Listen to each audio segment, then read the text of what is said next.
1857 की क्रांति की तैयारियां झांसी में भी शुरू हो गई थीं।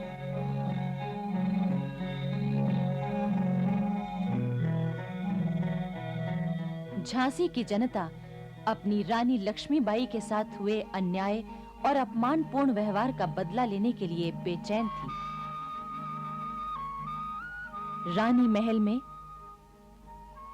हर रोज गुप्त सभाएं, मंत्रणाएं हो रही थीं। आखिर 4 जून 1857 को झांसी में 12 नंबर देसी पलटन के हवलदार गुरबख्श सिंह ने विद्रोह की तलवार निकाल ली। क्रांतिकारी सेना ने तोपखाने और खजाने पर कब्जा कर लिया। इसके बाद रानी लक्ष्मीबाई हथियारों से लैस होकर निकल पड़ी और उन्होंने क्रांतिकारी सेना का नेतृत्व संभाल लिया। झांसी में चारों ओर विद्रोही सेना फैल गई और अंग्रेजों के हाथ से सत्ता छीन ली गई। 7 जून को क्रांतिकारी सेना ने झांसी के किले पर हमला किया। इस हमले का नेतृत्व कर रहे थे रिसालदार काले खां और तहसीलदार मोहम्मद हुसैन। किले के अंदर मौजूद हिंदुस्तानी सिपाहियों ने भी विद्रोह कर दिया।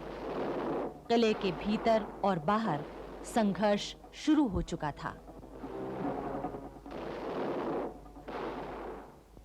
8 जून को रिसालदार काले खां के हुक्म से किले के अंदर मौजूद 67 अंग्रेज पुरुष, स्त्रियों और बच्चों को मौत के घाट उतार दिया गया।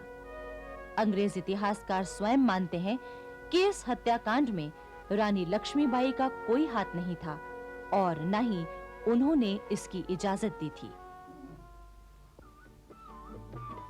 8 जून 1857 को झांसी कंपनी सरकार के चंगुल से मुक्त हो गई। गद्दी का उत्तराधिकारी दामोदर राव चूंकि बालिग नहीं था, इसलिए रानी लक्ष्मीबाई ने झांसी का शासन संभाला।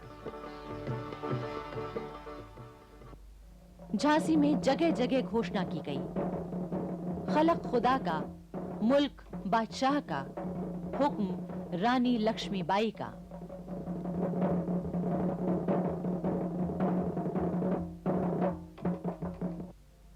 रानी लक्ष्मीबाई ने बड़ी सूझबूझ और समझदारी से शासन संभाला। वो दरबार में एक विशेष कक्ष में बैठती थीं। उस कक्ष के बाहर सोने के काम की चिकें पड़ी रहती थीं। द्वार के बाहर 2 द्वारपाल चुस्त पोशाकों में खड़े रहते। दीवान लक्ष्मण राव राज्य के आवश्यक कागज पेश करते और रानी उस पर अपना निर्णय सुनाती। रानी लक्ष्मीबाई की पोशाक भी पुरुषों जैसी हो गई थी। वो पाजामा और गहरे नीले रंग का कोट पहनती थीं। टोपी पर एक सुंदर पगड़ी बंधी रहती थी। कमर में जरी के काम का दुपट्टा बंधा होता और उसमें एक तलवार लटकती रहती। उसके साथ ही दमिश्क की बनी नक्काशीदार चांदी मढ़ी पिस्तौल भी लटकती रहती थी।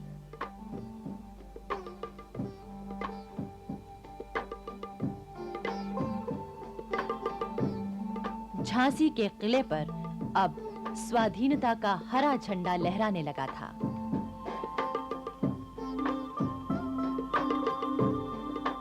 रानी लक्ष्मीबाई ये भी जानती थीं कि उन्हें झांसी की आजादी की रक्षा के लिए हर वक्त तैयार रहना चाहिए। वो सेना तैयार करने लगी। लोगों को युद्ध का प्रशिक्षण दिया जाने लगा। पुरुषों के साथ-साथ कई स्त्रियां भी युद्ध कला और शस्त्र संचालन की कला सीखने लगीं। इनमें रानी की 2 सहेलियां सुंदर और मुंदर भी थीं। रानी ने क्रांतिकारी सिपाहियों के नेताओं से भी संपर्क बनाए रखा और उनकी खबरें प्राप्त करती रहीं। उधर अवध में भी क्रांति की पूरी तैयारियां थीं। इतिहासकार लिखते हैं कि क्रांति की तैयारियां जितनी अच्छी अवध में थीं, उतनी देश में कहीं नहीं थीं।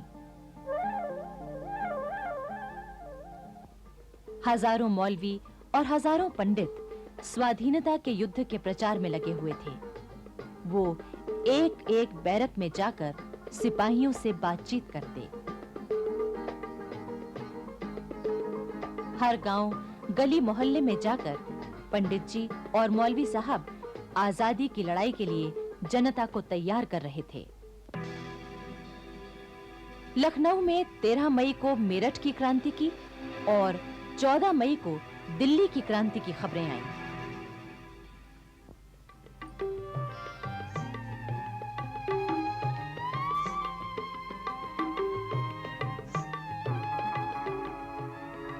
सर हेनरी लॉरेंस लखनऊ में पूरे अवध का कमिश्नर था।